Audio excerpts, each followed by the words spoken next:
എൻ്റെ കർത്താവേ, നിൻ്റെ ഉന്നതമായ നാമത്തിന് സ്വസ്ഥം ചെയ്യുന്നു.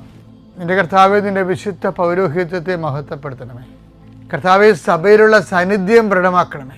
39 വർഷം ഞാൻ അർപ്പിച്ച കുർബാനയുടെ യുഗതിയാൽ കൃപാസനത്താര ജീവനോടെ പ്രത്യക്ഷപ്പെട്ട പരിശുദ്ധമ്മയുടെ മാധ്യസ്ഥ ദൈവവേദനെ നീ അനുഗ്രഹിക്കപ്പെടട്ടെ. കർത്താവേ, ശിഷ്ടരോഗങ്ങൾ, മുഴ വരുന്ന രോഗങ്ങൾ, അതുപോലെ തന്നെ അരിമ്പാറ മുതൽ ചിരങ്ങ് മുതൽ ചൊറി വരെ ത്വക്കിലുണ്ടാകുന്ന രോഗങ്ങൾ കർത്താവിൻ്റെ വിശുദ്ധമായ രക്തത്താൽ കഴുകപ്പെടട്ടെ എന്ന് പ്രാർത്ഥിക്കുന്നു. എന്ത് ചെയ്യണം, എന്ത് ചെയ്താൽ ജീവിക്കും, എന്ത് ചെയ്താൽ മേൽഗതി പ്രാപിക്കും, എങ്ങോട്ട് പോകണം, ആര് പറഞ്ഞ കേൾക്കണം, പല പല അഭിപ്രായങ്ങളുണ്ടല്ലോ, പല പല രീതികളുണ്ടല്ലോ, പല പല ചിന്തകളുണ്ടല്ലോ. എന്ത് ചെയ്യണമെന്ന് അറിയാമ്പോൾ ആകെപ്പാട് മനസ്സ് മുട്ടി മൊഴി മുട്ടി കുഴങ്ങുന്നവർ കർത്താവിൻ്റെ രക്തം നിങ്ങൾ തളിക്കപ്പെടട്ടെ. ഈശോ മാറാത്ത രോഗങ്ങളെ ഓർത്തോർത്ത് കണ്ണീരോടെ പ്രാർത്ഥിക്കുന്നു.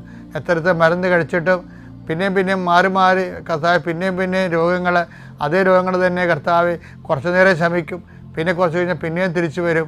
എന്ത് ചെയ്യണമെന്ന് അറിയാൻ പോലെ അത് മനസ്സ് കലങ്ങി ഇടിഞ്ഞു പോയവർ കർത്താവിൻ്റെ രക്തത്താൽ യേശുക്രിസ്തു നാമത്തിൽ ഈ നിമിഷം സൗഖ്യം പ്രാപിക്കട്ടെ എന്ന് പ്രാർത്ഥിക്കുന്നു. ഈശോ കടകമ്പോളങ്ങൾ നടത്തുന്നവർ, ചെറിയ വ്യാപാര വ്യവസായങ്ങൾ നടത്തുന്നവർ, അതുകൊണ്ട് കുഞ്ഞുങ്ങളെ പഠിപ്പിക്കുന്നവരും കുടുംബം പോറ്റുന്നവരും അവർക്കുണ്ടാകുന്ന തടസ്സങ്ങൾ യേശുവിൻ്റെ നാമത്തിൽ ഞാൻ ബന്ധിക്കുന്നു.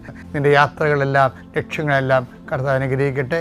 നിത്യം പിതാവ് പുത്രനും പരിശുദ്ധായ നയിക്കുക. ആമേൻ.